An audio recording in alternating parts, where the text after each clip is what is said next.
Cough up if you can. And if you can't, just cough up anyway. For cough up, cry silenced, heart unheard, spirit broken and body battered, bruised and war-torn, homeless and helpless and cold and hungry and retching, sick and night-raped and daylight robbed of this wretched earth, of woman's son, mankind.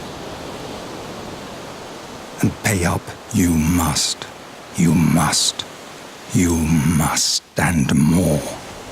And pay up, my friend, you must, and more. And pay up, my friend, you will. Now step this way. Or so he seemed to say, the devil, or something like. He spoke what was, to me, a foreign tongue. Our boat's this way.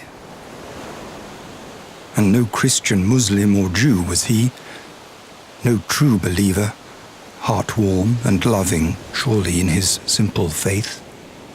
That much was clear. He knew the market, though, a splendid entrepreneur. And I ask you, how could he possibly let such an opportunity pass by? And how proud and rich he'd make his children be. But what a ship of fools we were, quite honestly. Astonishingly, even after astonish, we'd seen the ship. And even then, naive. So very naive, so desperately naive we were and innocent. Either that, or damned and desperate.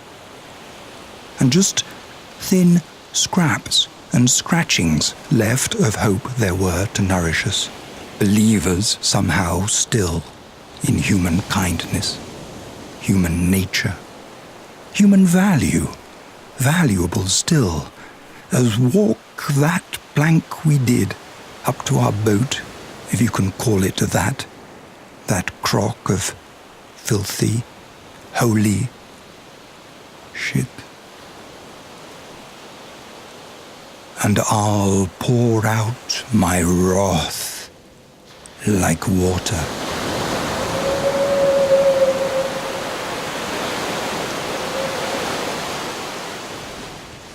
And look at me now, the last alive, the only one. And cough up the swallowed salt water if you can. Cough it up. Or, if you can, better still, just keep it out. Just keep it out of your mouth, and your mouth, even gasping short of breath, keep shut and closed. Just keep your mouth shut, and even so, keep your head, if you can, above water, treading water, and be then like some bloody miracle worker, calm and carrying on. Don't go under, at any rate. Don't lose your head. Keep breathing on.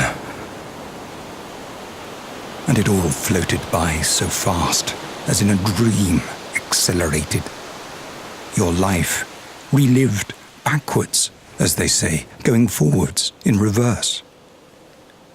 And adrift on open seas, I reached out for it then in hope, as if it were a buoy or rope, a lifeline, keeping me another moment, another breath, in thought, alive, in thought, afloat.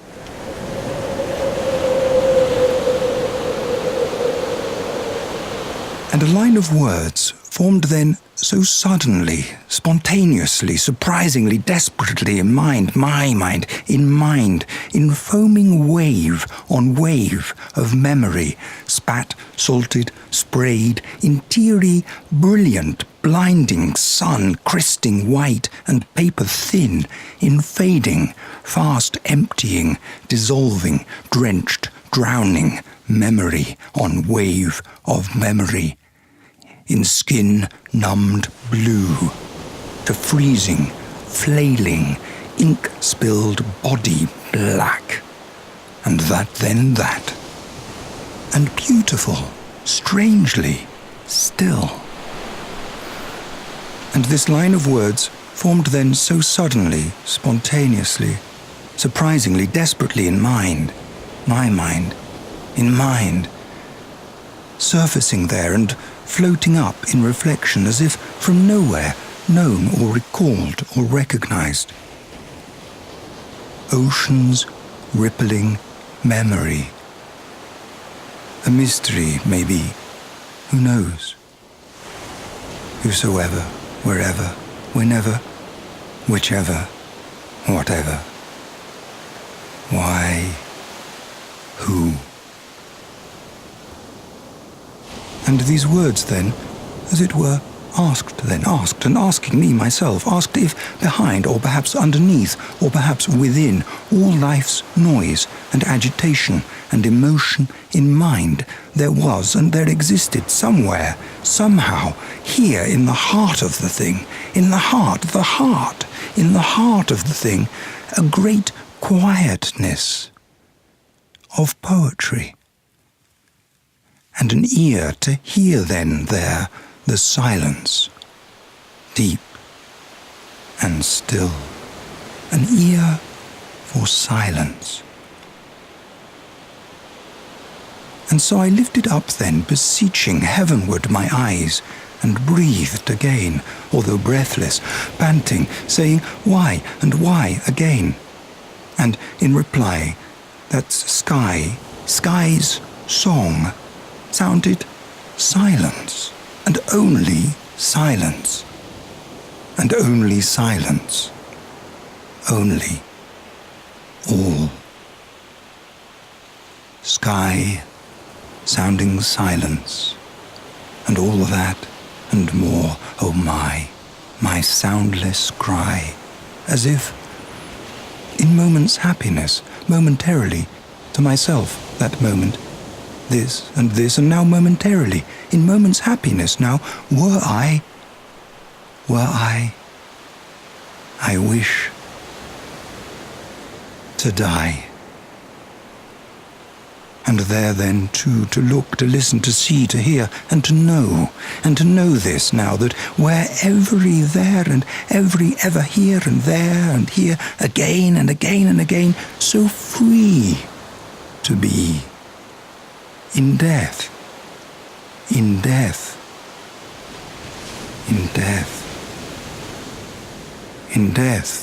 live on. And all mind's eye, quiet heart, so far and yet so near. Come, hold me, dear.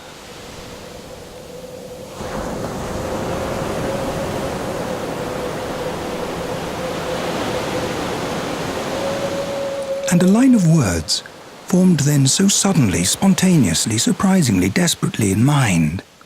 My mind, in foaming wave on wave of memory, spat, salted, sprayed, in teary, brilliant, blinding, sun-cresting white and paper thin, in fading, fast emptying, dissolving, drenched, drowning memory on wave of memory.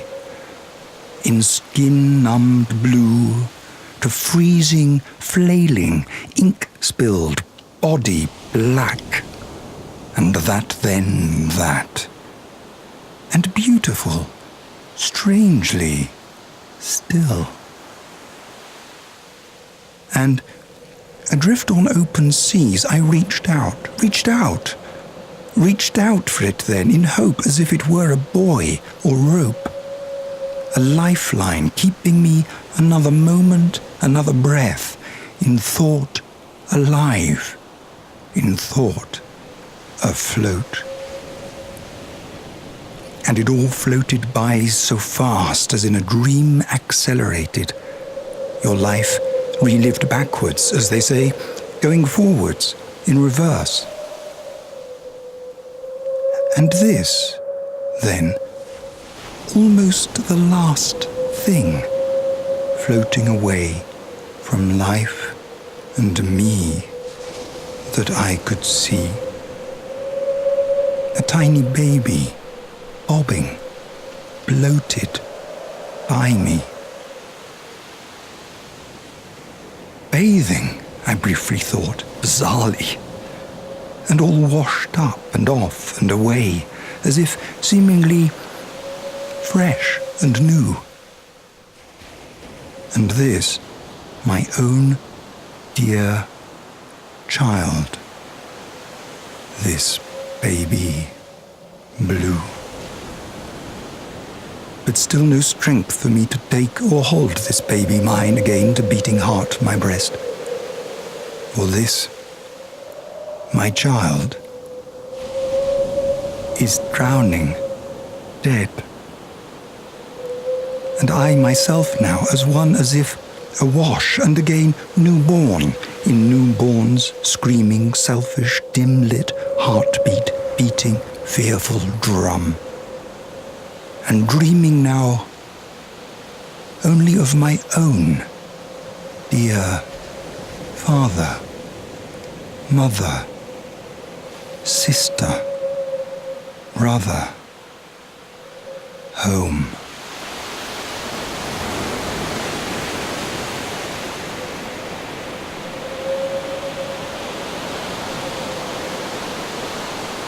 One day a sanctuary, I thought, named home. And come now home. Come home. And make yourself at home. And be at home. And then, in all the dreamlike nightmare unfamiliarity of it, lost, disorientated, drowning and delusional, something strange occurred, most strange of all. In this, my darkened vision's final breath, my death, for this child, my baby floating off, I see is somehow also me. This baby, too, is somehow also me, I see, is you. And I, then, in death, who sees my breaking heart, my child, am he. For in dying, all eternity. And oh my God, and oh my God, and oh my God.